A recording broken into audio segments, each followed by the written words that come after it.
My guest this week is Ira Robbins. Ira first encountered rock and roll in 1962 and began writing about it in 1972, and he co-founded Trouser Press magazine in 1974. He has served as pop music editor for New York Newsday, written for dozens of publications, supplied liner notes for 50 albums, and edited 5 Trouser Press record guides. In addition, he has written 2 novels and a 3-volume retrospective of his work titled Music in a Word.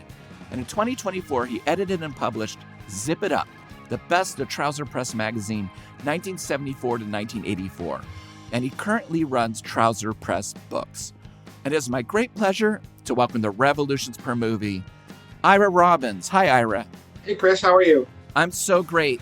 I want to thank you, first of all, for compiling so much of Trouser Press into Zip It Up, because myself and my 2 brothers fought over who got that when we left the house. 3 music-obsessed brothers, and I lost the fight. So all I have is my memory. But it's such an amazing accomplishment and an amazing compilation. But I just also was so shocked about finding about the genesis of it. It seemed like such an innocent beginning, almost like, hey, you want to start a magazine? I mean, is that really what happened? Exactly. I mean, almost to the word, but if I remembered precisely, it would probably be to the word. But yeah, I mean, it was just a whim. I mean, it was entirely, just a thought of a moment, because we all wanted to write, the 3 of us, Karen Rose, Dave Schultz, and I, and we didn't feel as if we had much of a entree into the world of rock journalism. Cream was out, and Rolling Stone, and a magazine called Rock, and a few others. And we just kind of felt like outsiders, and the classic solution to being an outsider is make your own inside. So we did. I mean, we didn't have any great expectations. We just thought we would do an issue and see what happened. I mean, honestly, the idea, there were a bunch of times when, along the way, when the idea that we did this for 10 years happened out of that one kind of odd little brief flash of inspiration.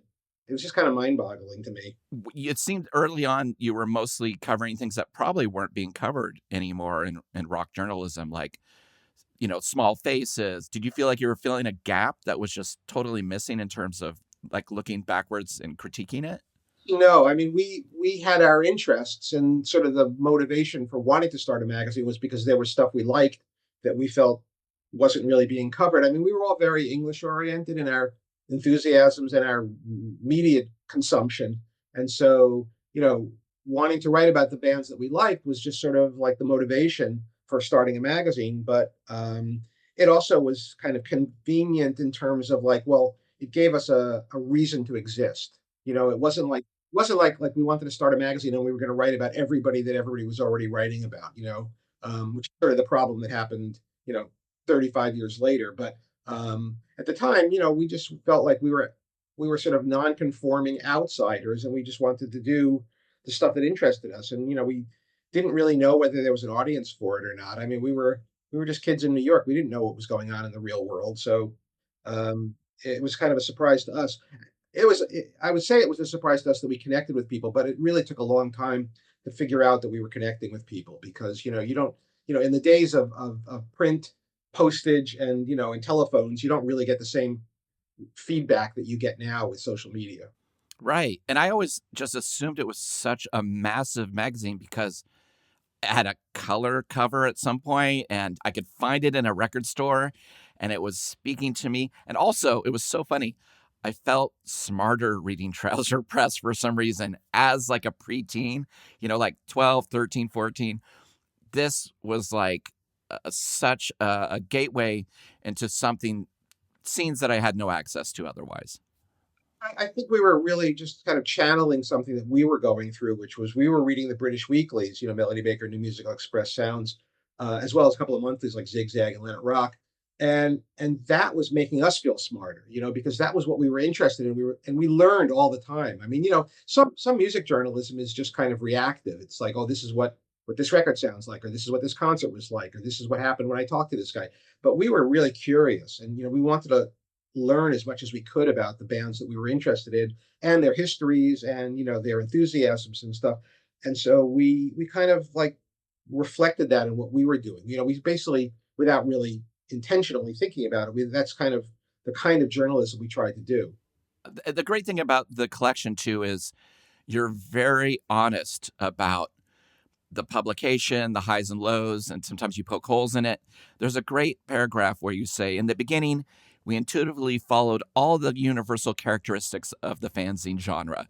More enthusiasm than writing skill, a blinkered view of the world at large, wobbly self-importance, absolute critical certainty, bordering on zealotry and an electric typewriter. I just thought it was so beautiful. It's like, yeah, I get it. You were just wanting to just share. Yeah, I always had that kind of proselytic enthusiasm about culture. I mean, from the time I was a little kid, if I heard something I liked, I had to tell people about it. I mean, that was just the way I processed things. Um, and so that kind of led me naturally into wanting to do that, on a broader scale rather than on a one-to-one scale. But I mean, with the book, and I had done this, a couple of years earlier, I had done an anthology, a 3-volume anthology of my own writing, and it's annotated as well. And I'd like to think that it's annotated with the self-critical awareness of acknowledging the mistakes that I made over my life. Certainly critically, I made a few, and I've never thought it was good to try to pretend. I mean, you make a mistake, you kind of in journalism, you really just have to cop to it. I mean, that's why newspapers run corrections. There's no point in pretending you didn't do it. There's a few things that that I probably got away with, but I worked for Newsday, which is a big newspaper in New York, for a number of years, and made it like 3 factual errors, just completely dumb, sloppy work. And I felt so bad about all 3 of them, that I just really couldn't put my head up on, just couldn't stand up straight for a couple of days after each one Right. of them. It really bothered me. So, I think I've always been uh, willing to acknowledge those things, and it also helps to get out in front of that stuff, right? You say I screwed up rather than having somebody say you screwed up. Well, yeah, and I feel like I don't know if that holds as much anymore in terms of journalism, even rock journalism. People are just like, carry on. I'll just walk through the fire. Yeah. On the other hand, I would say that the times that I've been on stage performing, I've played in a few completely insignificant bands in my life, and if we screw up, I just completely go ignore it. Like the last thing you want to do on stage is say, "Oh my God, we just messed up that chord change. We're going to go back and Yes. do it again." Because that just kills the buzz completely. It's like you screw up, nobody notices. Like it's in real time is different than journalism. Well, it's also so great because Trouser Press was sending like the first issue to Pete Townshend, and you get a reply on, Yeah, that was and pretty he's like, amazing. 24 neat things I bet somebody doesn't know about the Who. Were you surprised you wrote back, or how were you getting access to like Jimmy Page and the Who? Was it easier back then, or did you just was it naivety and you just was like, Mm, I'm just going to try? Sort of none of the above. Okay. Townsend, Dave Schultz and I were Who freaks. I mean, that was sort of what we became friends over in 10th grade. Um, and and the more we followed up on the Who, the more we learned about them. And we did a lot of research, informally. But somewhere along the way, we learned Townsend's address. I think it was probably because he put out a small release of a Mayor Baba record, which is very rare. And you had to write away for it. You had Oh to wow. send away for it. It's like $3 plus postage. And we did that. And I think maybe that's how we found his address. But like as I write in the book, like every self-respecting Who fan knew Townsend's address. It was a very simple address. It wasn't like 1257 Third Avenue. It was a very simple British address. You just needed to know the name of his house, the borough of London he was in, and the postcode. Um, and so I sent him the first issue, completely not expecting a reply, just kind of like that was just sheer chutzpah. Um, and getting a reply from him just completely floored me. I mean, I was living with my parents in a high rise on the Upper West Side of Manhattan, and the mailboxes were in the lobby. They were like this big row of mailboxes, and I went down to get the mail one day, and this brown English envelope was in it. I just completely oh my God, oh my God, oh my God, oh my God. It was like getting your admission form to Harvard, right? It was like, I can't believe this. I ran upstairs, I opened it up, and it was like, oh, it was a handwritten letter from Pete Oh my Townsend. god. So that was pretty incredible. The Jimmy Page thing that Dave Schultz did was entirely because he had made friends with somebody who worked for Swan Song, who thought that we were like the right magazine to do a proper historical interview with Page, and Page apparently assented. Yeah, that's an amazing article. Yeah, it is an amazing article, and it's like, but it was just sort of a it. I guess maybe some of what you said is true. That I don't mean to say that the rest of what you said isn't true. That it was easier in those days, only in that artists were not as guarded and as reluctant to do press as they are now. I Right. mean, they don't have to. In 1970s there was still the vague sense that print journalism had value to musicians, and if nothing else, to get their word, put their words in perpetuity. I mean, I think Page just wanted to tell his story. I mean, he didn't have a biographer then. He didn't have like a website. He didn't have a book.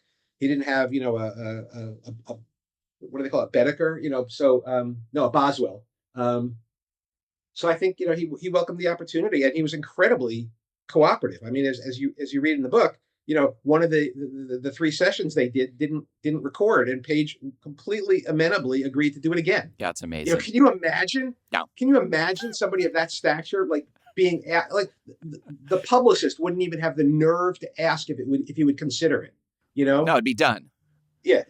Sorry, too bad, you screwed up. Right. But it's so weird because I feel like you're talking to these, I mean, for a generic term, rock gods, right? Yeah.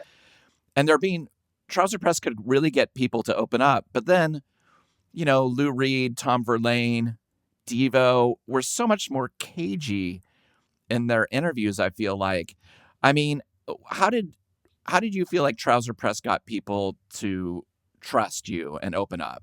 Well, for a certain segment of the population, the secret weapon was that we did research, and we had a pretty good database written in pen and ink on notebook paper, because we'd been, we weren't that far out of high school, that we knew more about them than the average Joe, that was interviewing them, especially in America. I mean, we kind of like felt the responsibility to be up on things. And so, because we were in the outset of the magazine largely interviewing British artists coming to America, we had the advantage of being, not the ignorant, like, well, tell me who you are and tell me what, I know you did that one record, I mean, Right. we dove in the deep end on these things. I mean, if you read, again, the Page interview, I mean, Dave Schultz is asking him about like obscure records from like the early 60s, whereas you would have to imagine that your average, obviously Jimmy Page was not an obscure British figure, but you'd have to imagine that most people would dive into like, so what's going on with Led Zeppelin? Like, is Right. Robert Plant the rock god? When are you touring? I mean, so, we were nerds, and we were interested in the nerdy stuff, and Yes. and we came prepared. And so I think, there were definitely some experiences, some times when being prepared, artists would say to us, you know more about me than I know about myself, which is obviously nonsensical, but I think it was a reflection of the degree to which we were prepped, that we knew what we were talking about, and we weren't asking obvious dumb questions. I mean, I don't know if you've ever done radio interviews, but like a lot of times, if you've got a book out or something like that, you get people who are interviewing you who haven't read the book. And so the questions are really bland and generic and vague, Sure. and really not helpful. But we would go in with like, who played the bass on that track you did, and on your third album, and that just kind of, I think, disarmed people, because it showed that we were not, dumb, and that we weren't, ignorant. And so I think that really helped. Yeah. Again, before we started, I was telling you that I think I discovered The Residents through your publication. The reviews were always great. I mean, there was even a point where you had like bargain bin reviews, right? Yeah, Is that correct? The very beginning, we divided our review section up into like all these categories. It was a really dumb idea, because then we had slots we had to fill every month, every issue. It didn't last more than a couple of issues, but it was kind of the instinct. But for the entire run of the magazine, we always divided up domestic albums and imports, on the assumption that that people would have to shop for them differently if they were going to go buy them. You couldn't just go to your. It was kind of like a warning that you wouldn't find this in your department store. Oh my God, that William Burroughs Devo interview was such a head scratcher to me. I was like a little too young for it. I remember reading them, kind of being haunted by it. They were like, William Burroughs was asking if killing an audience was going too far, and Devo are like treating it seriously. Well, it was really heady stuff for a young kid. But in the book, you said you were kind of disappointed by the results, but you were happy about having the conceptual imagination for it.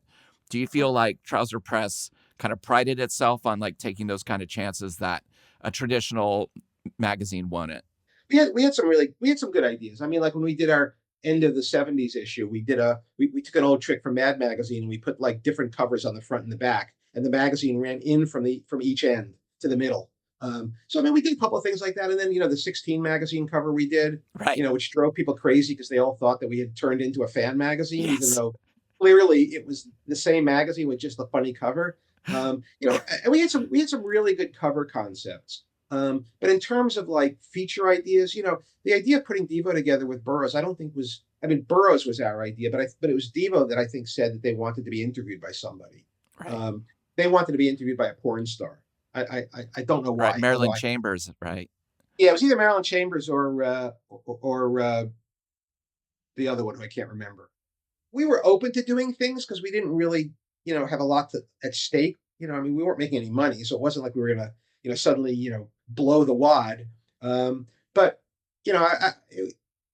I'm not sure we had as much imagination as you're maybe thinking to give us credit for. Oh, well, I mean, it meant the world to me. I mean, it's just so weird, like Portland was a pretty small town. We had great record stores and really amazing record clerks. But, you had to go home at some point from the stores and sit with what you had. Right. And Trouser Press was a really big factor in it, especially when you're reading about what music sounds like. That was, amazing to just get a picture of what these things that were unobtainable at that time could have been like. Yeah, and that was the same feeling we had when the new wave started in England. Because those records weren't, well, the bands weren't available before they started making records. 75, the early part of '76. I remember being deeply affected by a photograph in NME of Joe Strummer. I hadn't heard the Clash. That they played some shows, they were getting some notice, but they hadn't made a record yet. But it was a photograph. It was a stage photograph in which he was whipping his head around really obviously really hard, and like his body was like facing in one direction, his head was almost like 90 degrees in the other direction, and like spit was coming out of his mouth, and it looked like so much excitement. I mean, like you could Right. just feel the energy. It was a small photo, it wasn't even like a big thing, but I just remember being completely like enthralled by that image and thinking like, I got to hear this band, and so I know exactly what you're talking about because we were affected by it as well. We were reading about those bands before they came over. I mean, when the Damned were the first new wave band to come over. They played CBGB, and we already had the records, but like seeing them was a big excitement, because Yeah, I bet. we had that opportunity before. Was there an interview that was just too elusive that you never got that you just kept trying to get? We got Elvis Costello once, ourselves. I was a phoner, and it was just when his first record had come out, I think, and so Hmm. it's very kind of early in the story, and he was very evasive because that's what his gimmick was at the time. He didn't really want to have a story. And then we felt that we had been kind of there at the start, and that we'd been a big supporters, and we figured that he'd be happy to talk to us again, and he never was. I mean, we did another feature with him that Pete Silverton wrote in England, and Pete was already on the staff of Sounds and had a whole lot more clout in those circles than we did. But yeah, he was somebody that we always kind of asked for and never got. Um, I mean, we ran one Dylan interview, but that wasn't. It was something that somebody brought to us. Obviously, we would have loved to have talked to Dylan. He's Right. certainly an icon to all of us. But I mean, I don't know. Is there anybody we didn't get? I don't think we ever got Bowie. Um, but we didn't necessarily value superstardom in that way. It Mm, wasn't like we were competing with anybody that we felt like we had to have famous, more famous people on the cover than somebody else did. You know, sure. we did the ones we found ourselves kind of like a B level that we were very comfortable with. New bands, successful bands, but not like the mega bands. And did everyone on staff pretty much agree? I mean, was it like if you want to write it, or how did things kind of get filtered through? It's really hard to say. I mean, I think there was certainly stuff in the magazine that I wasn't interested in personally. but that, I didn't have any objection to doing. There were probably some that we went to the mat with each other on. But by and large, one of the funny things about publishing is that when you're starting out, it's this incredible opportunity, and you can't wait to like do more and more and more. And then when you've been at it for a while, it becomes an obligation, and you suddenly have like 6 slots to fill every month. And what are you going to do? Right. You don't want to do the same thing you've done before. Who's going to do it? Where are they going to come from? How are we going to get this done? So I think that, certainly once that we've been going for 6 or 7 years out of our 10, there were pieces we did because, we needed something and it was okay. And, it wasn't something we were really excited about. But we did also sort of come to like some realizations late in the game about stuff we had kind of overlooked or had shied away from. And I write about this in the book also, particularly like hardcore. Like when hardcore was just like a generation away from us. Right. We were getting on, we were in our late 20s and hardcore was for kids, and, we weren't moshing in the pit. And, the bands didn't feel like they were speaking to us directly. And so, it was really, we were perfectly willing to like ignore it, which, was a big mistake because it was really an important development in the independent American scene. And so eventually we kind of got around to doing like a proper feature on it, but we never really did like full-fledged profiles of, Agent Orange or, Right. Christian Death or, Black Flag or Minor Threat or anything like that. We did do a lot of, small pieces on a lot of those bands, but, I don't think we ever gave them their due. And also we didn't cover a lot of reggae, covered a little, so I mean, there was stuff like that that we kind of had to stop and kind of force ourselves to think about because it wasn't instinctual for us. There's too much. I mean, there was too much to write about. I mean, like what an incredible time in music. There's just like wherever you turn your focus, you could write about, you could be like, okay, well, let's talk about Coil and Nurse with Wound over here. And then let's go over here and talk about ska and let's go over here. It just movements were going fast. We're doing was that we had evolved and conveyed a personality. I mean, people thought of Trouser Press almost like corporeally, like it was a person who told them about stuff.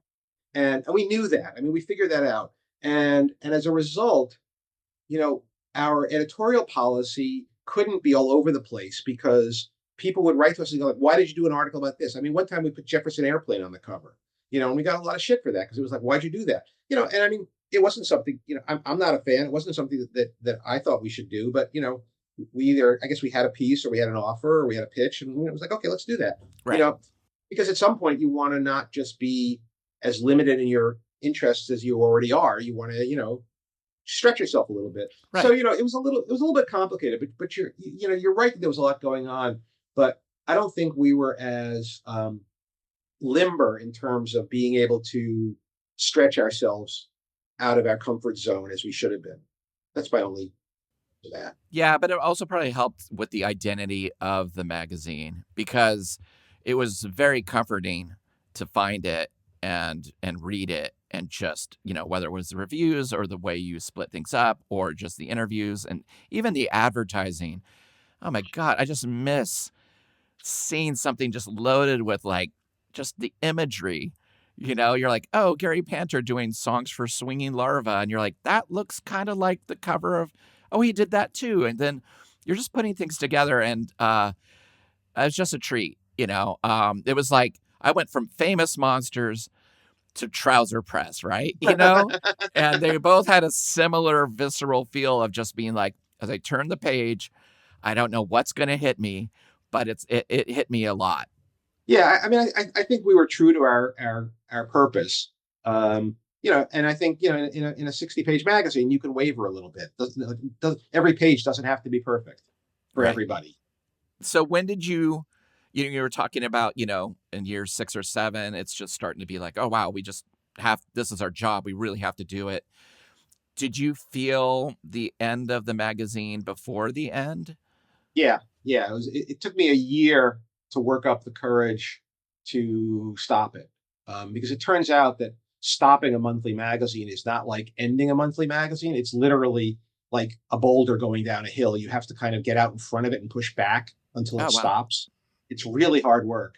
That was the most difficult thing I've ever had to do. But we started feeling that we were becoming less relevant because of MTV, Oh, wow. and because of our own lack of interest in some things. I mean, you know, 10 years is a long time to do something you start when you're a kid. And, we were turning 30-ish, getting to 30, and, we had real lives. I mean, my marriage was ending, and, a whole bunch of stuff was going on. And it was hard to maintain fiscal solvency. We Sure. borrowed a little money along the way to fund some printing expansion. And, we really weren't able to pay it back. And, it was just a lot of things that sort of made the day to day really harder than it stopped being fun.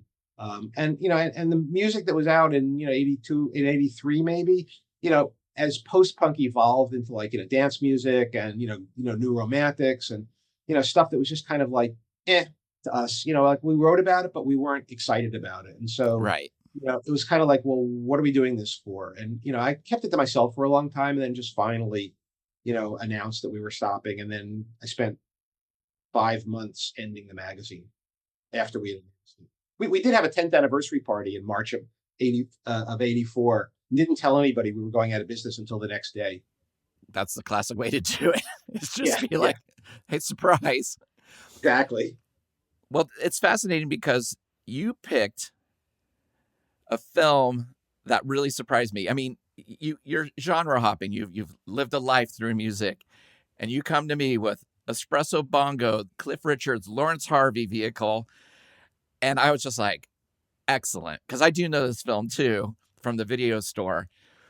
But as somebody who discovered rock in 62, this film comes out in 59. Like, what made you want to bring this to the table? Over the years, I've developed a real fixation on what the British call kitchen sink dramas, which were like the really gritty working class urban stories that they made in black and white around 1961, 60, 62.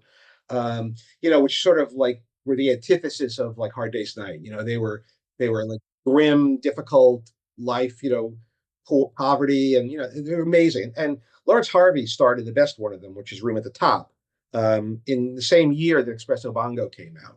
And so I think, my enthusiasm for those films, things like Loneliness of the Long Distance Runner and Taste of Honey, Look Back in Anger. Back in Anger, yeah. And it's funny because it's a very small group of them. It's probably like, it's probably, there's probably 10 films in all, but it's a wonderful genre. It was like a music scene. It was like 3 years done, burned hot. Right, right, Everyone like loved it. It was super upsetting, and then it was gone. right. Then the Beatles came along. Yes. So anyway, so I saw I don't remember when I first saw Expresso Bongo, but when I did, it just like nailed me because it has the vibe of, it's a musical, so it's clearly not a kitchen sink drama, but it has the look and the vibe of sort of a blend of a kitchen sink drama and like a screwball comedy. But Yes. it's a really sinister, grim, cynical view of the music business.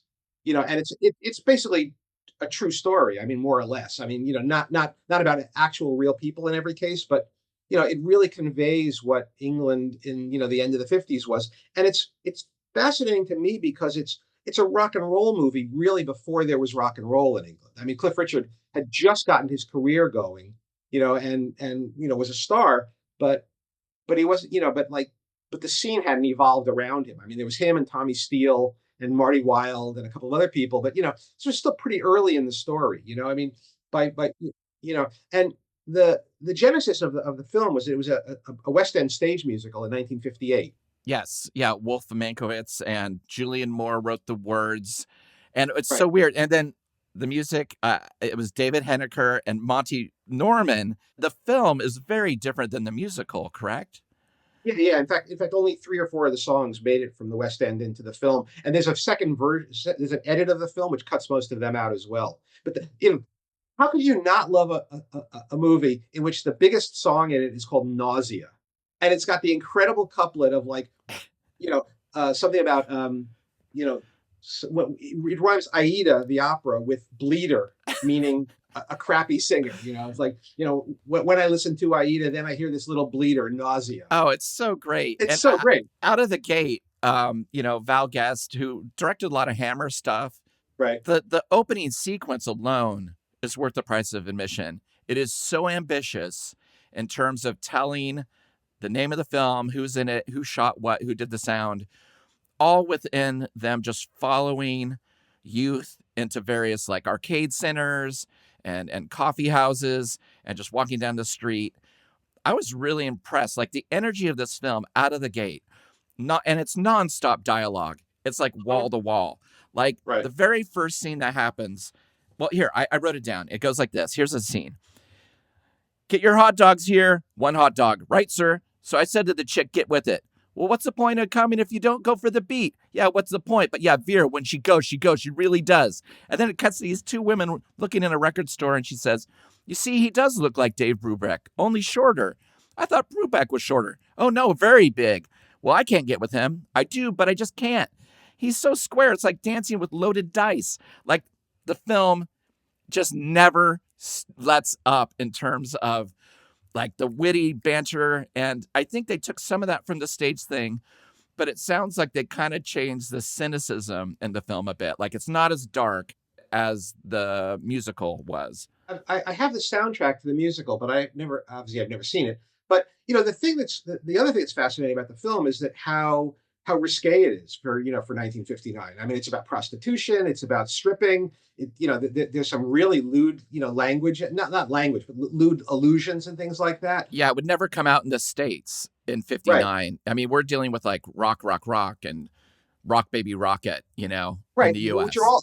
all upbeat, fun films that maybe have like a little bit of a challenge. I mean, this is kind of like the Wild One turned into a stage musical. It's tough, and I mean, there's illegitimate children. There's fornication.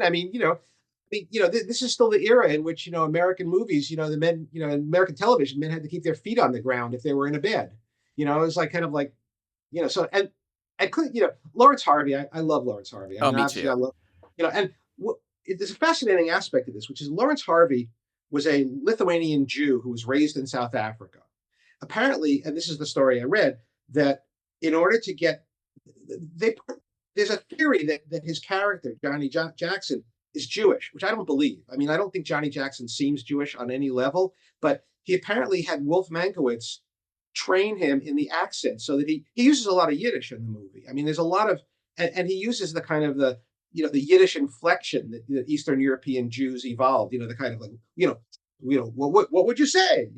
Sort of, and the guy that's the head of the record company that he takes takes Burt Rudge to is Jewish, and it's like it's a lot of religion in a movie that's not about religion. I mean, the only thing that's really missing from this film is the fact that a lot of the participants in that part of the English record business were gay. There's a really great book called Velvet Mafia about the gay influence on the early part of the British music scene. Oh, wow. A Okay. lot of the managers were gay, and a lot of the record company people, and it really has a lot to do with the way it evolved.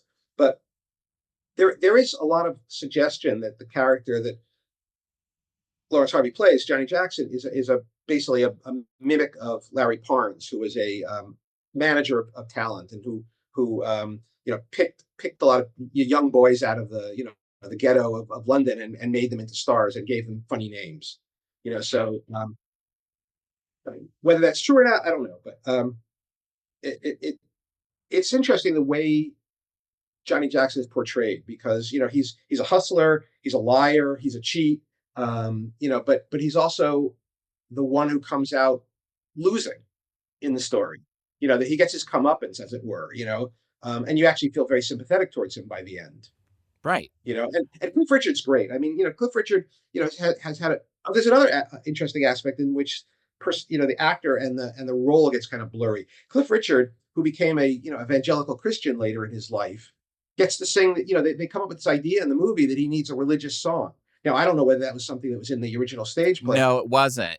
That song was there, but it was supposed to be making fun of those kind of songs about your mother and being so Right. earnest.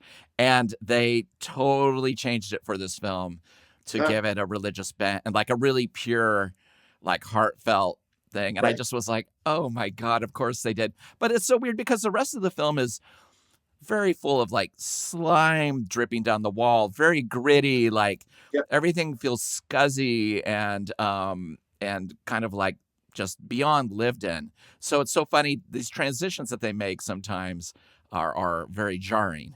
The other real life element is that Dixie Collins, the actress that plays Dixie Collins, was married to she was married to Val Guest. Yolanda uh, Yolanda Donlan was married to Val Guest. Yeah, she's really fun in this film. Yeah. So Laurence Harvey was 30 when they made the film. Sylvia Sims, who plays his girlfriend, was 24. Cliff Richard was 17, and Yolanda Donlan was 38. Wow. So she's the senior partner in this story. Right. This was also Cliff Richard's first starring role. He had a small part in a previous film, but the same year. But it's his first real role. I mean, I guess he had a bit of a film career after this, but it was kind of like a bit of a leap of faith that he could be a star of a movie. He's really good in it, even though he's certainly not an actor, but he does the job. And I mean, how could you not love a character who gets named Bongo Herbert?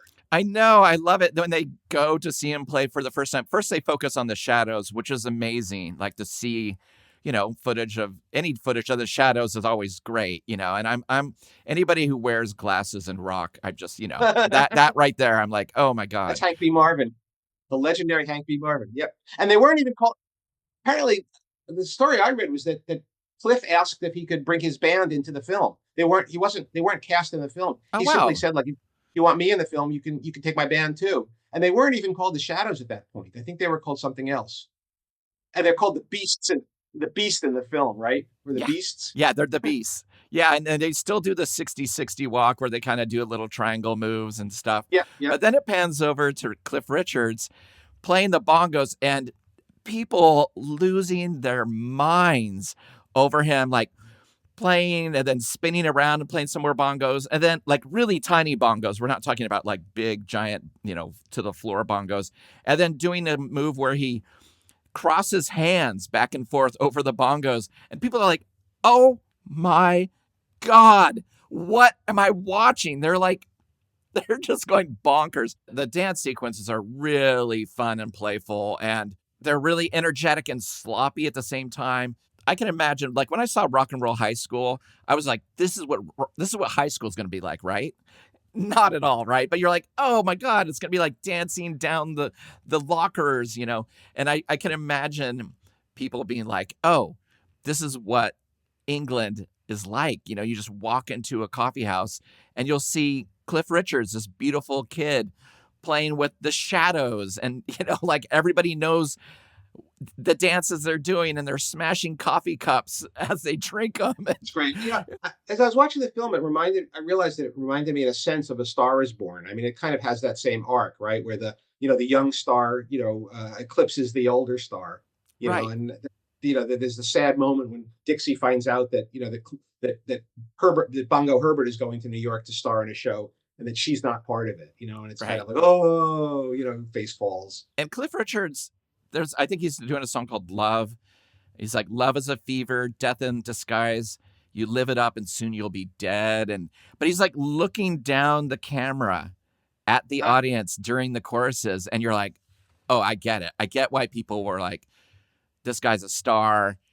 I want to be with him. I want to buy all his records. And he's 17 and at the beginning of his career. So it's weird that the film is about a kid at the beginning of his career signing contracts, making mistakes, getting taken advantage of, and eventually finding control in it, because I'm sure it wasn't that unusual for him. It was probably very parallel in some ways. I mean, there's a really wonderful book written by Pete Frame about the early days of English rock. And I mean, you really get the sense that these guys were like, they were basically treated like cattle. I mean, they were like sent on the road, 30 or 40 nights at a time, getting paid like, 15 pounds a week, and having, I mean, look at the royalty on the Beatles' first singles, it was a penny. It's like a penny on a single, that clearly is not a fair deal, so, yeah, I mean, it's kind of amazing, but, I wrote down some really great lines from the movie if you want to hear them. Oh God, yes, please. It's a bastard world and I'm a fully paid up member. All you need to succeed in this business is one success after another. You're always finding talent that turns out to be untalented. And Laurence Harvey is like, I don't feel like I saw him in. I think that this is like his most playful role. Am I wrong? I just feel like he's really goofy in this and Yeah, charming and like high energy in a way that I always felt he was just much more brooding in everything else I saw him in. that's true. That's true. Um, yeah, no, I mean, he's great in it, but it's definitely a very mannered performance. I mean, he's like, they've got him in this loose fitting suit, and he's kind of all over the place. And he's Yes. always like leaning in and talking, and um, the whole thing's just crazy. I mean, it's a really amazingly odd film in terms of the subject matter and the way it treats the subject matter because it's so cynical. The British situation was, that when Elvis Presley and Bill Haley and the Comets, kind of had an impact on England, they were immediately embraced and really kind of set off a revolution, a cultural revolution. But at the same time, they weren't there. I mean, I think Bill Haley did one tour, which resulted in riots. There were a bunch of R&B stars going over, but like not really at that point. That was a year or two later. And the English, what they did was they essentially tried to imitate American stars locally. So Cliff Richard was billed as the English Elvis. That was why he was a success. It was because Okay. his songs were kind of rock and rolly, a little bit rockabilly-ish when he started. And the Shadows were clearly an imitation of the Ventures, or vice versa. I don't even know now. But I think the sense in England was, they were doing covers of American songs. I mean, all those artists were doing covers of American rock and roll songs, but there was really no indigenous rock and roll spirit. In the same way, kind of think of it like the way like rap picked up in England. Like there were no indigenous rappers. They were copying American rappers, and they were really bad at it. And then they finally grew a generation that could do hip hop effectively. And so they got the streets and people like that. But it was a strange time. I mean, the English record industry wasn't really interested in rock and roll. The English, remember the English had come out of World War II only 15 years earlier, and they'd been bombed. And like a lot Right. of London was still bomb sites, and so it wasn't like America in the late 50s where prosperity and like happy days are here again. So it was a very different place, and I think what they were trying to do culturally was to sort of like find a new ground. And I think this movie sort of like captures the kind of the in between moment, before, because there were a few rock and rollers like Marty Wilde and Tommy Steele, but they were kids, and they were not, they certainly weren't in charge of their own careers. But there was like this whole entrepreneurial manager thing going on where they were starting to to pluck people out and making them stars. But there were no rock and roll bands. They were just artists, who sang the songs that they were given to sing. There were no writers or anything like that were writing their own songs. But it was an interesting time because you had like Joe Meek coming up as a producer, and you had Telstar's 1961, right? I mean, that's Joe Meek. So and you had like the beginnings of like what would become like the local scenes in Liverpool and Birmingham and London, bands that were just starting out in 61 and 62. But 59 is like definitely the other side of that era. It hadn't really caught fire yet. Right. And it's such a look at the fear of the teenager too. That scene with the psychiatrist, the priest, and Johnny Jackson on TV, and they're just like, oh, is this a healthy sign? These children, and I love that. I think the priest says, the drums that Bongo beats may stand for someone he doesn't like. Like he's just getting his aggression out. And I'm like, you have not seen Cliff Richards play bongos. He is not. He's not thinking of somebody's face when he's doing this. Loving them, not hating them. But I love it. There's always somebody who's like, these kids are okay. They're just misunderstood. And I always feel like they put the religious figure in to say that. And then they have the documentary TV guy who's a real documentary TV guy, kind of Yeah. that was like playing himself, and he goes in and he's kind of like the kids here on a Saturday night are having a good fun time, and they seem to be enjoying themselves, and it's like all the American rock and roll movies of that era did the same sorts of things of like Right. having like the adult sort of like try to understand it and not really, so the kids would feel more like it was their thing rather than the adults thing. But in England, I mean, that was the way things were. I think they just didn't understand this stuff, and they were trying to, but without very much enthusiasm.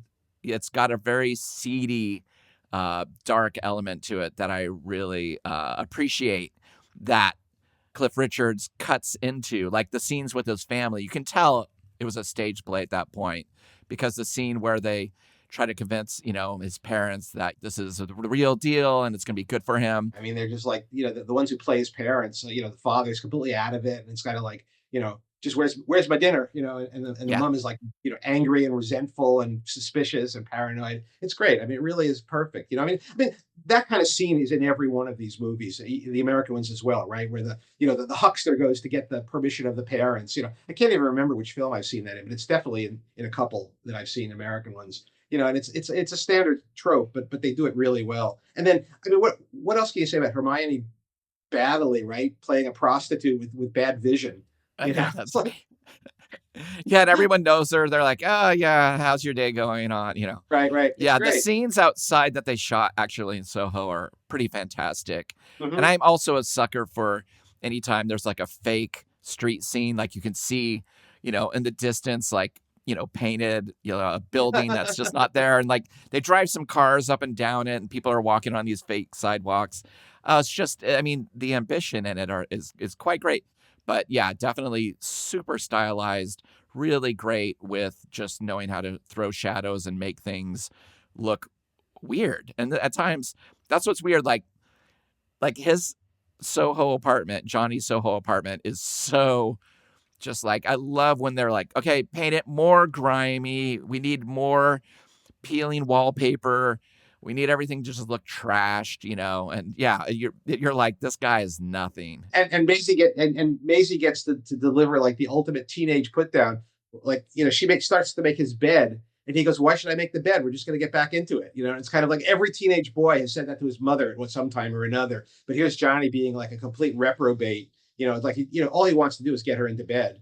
Yeah. And she's being kind of like a responsible adult. But I mean, it's really funny that they make him a drummer. I'm not quite sure how that plays into the story, but Johnny's, at the end of the movie, Johnny's going off to play drums with a band. I know. So kind of like he's got like his very small floor, his very small bass drum and a very small snare and like maybe a one cymbal case or something like that. Yes. He's off and running. No, it's funny because the film is longer than a lot of films like this. It's Yep. almost 2 hours, and it definitely feels like at some point they're like, we need to wrap this up.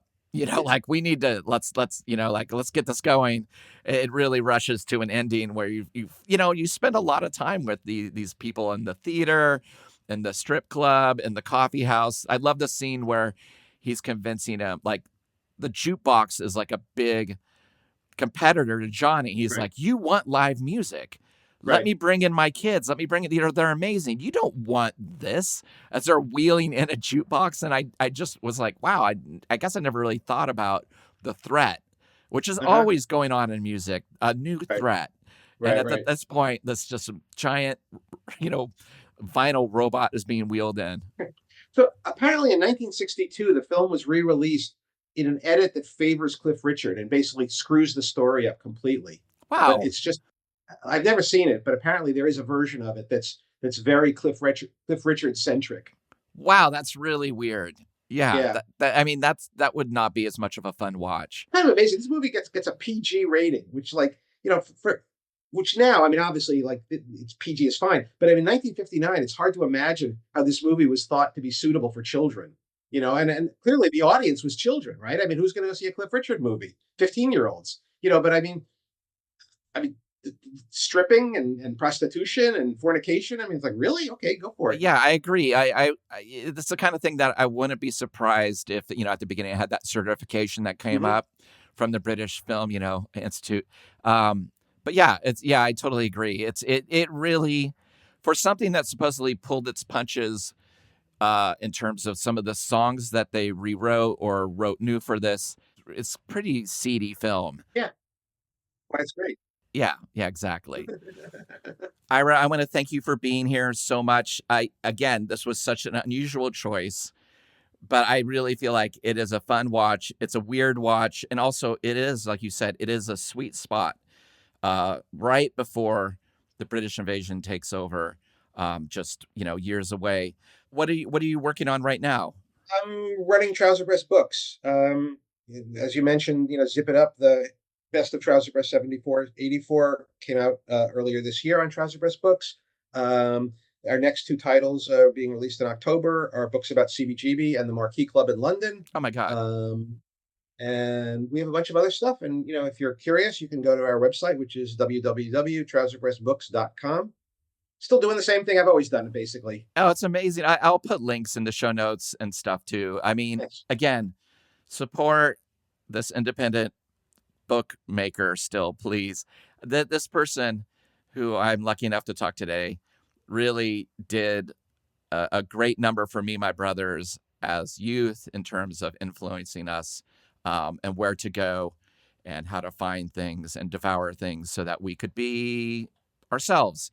So thank you for that. At the end of every interview, I ask the same question, but I tailor it depending on what we're talking about. So on a scale from 1 to 50, how many Cliff Richard's bongo flipping hand movements would you give this movie? 1 hand flip to 50 hand flips? I think it's a 35 because, it's certainly a film of limited appeal. It's got its flaws. I mean, it's a melodrama in the most basic sense. But it's fun to watch, and it's a slice of life. It's quite unique. The songs are terrible, So it's a movie you watch kind of knowing what you're getting yourself in for. I mean, it's not, I mean, it's not the best film I've ever seen or my favorite film. But in the world of rock films, it's one of my top 10 for sure. I have the same number written down here, and I will tell you, listeners, the songs are incredibly short. Like, I think they rarely reach 90 seconds. You're like, oh, well, they're done singing about this now, which is kind of a really lovely part of the film. It does not overstay its welcome in terms of the energy. They knew we have to rip through this. Ira, thank you so much. I really appreciate it. It was so good to meet you. I enjoyed it a lot. Not what I usually get to talk about, so I'm happy to. Have a good one. Take care now. Bye. Bye-bye. Thank you for listening to Revolutions Per Movie. We release new episodes every Thursday on your favorite podcast app and additional bonus episodes every Sunday on our Patreon.